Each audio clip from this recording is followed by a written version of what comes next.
এরপরে প্রশ্ন হলো, আমার একটা মেয়ের সাথে ঘনিষ্ঠ সম্পর্ক ছিল, কিছুদিন পর তার সাথে আমার যোগাযোগ বন্ধ হয়ে গেলে আমি বিয়ে করে ফেলি। এখন তার সাথে আবার আমার নিয়মিত কথা হয়। এখন আমি কাউকে না জানিয়ে তাকে বিয়ে করতে পারবো কিনা এবং উভয় সংসার চালিয়ে যেতে পারবো কিনা?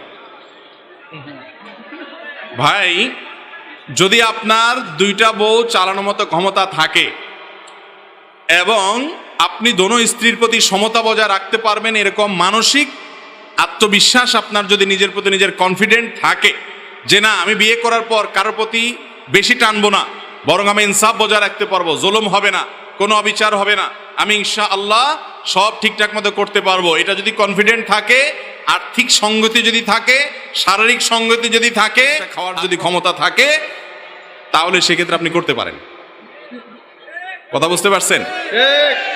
এক কথায় শরীয়তের দিক থেকে কোনো বাধা নেই।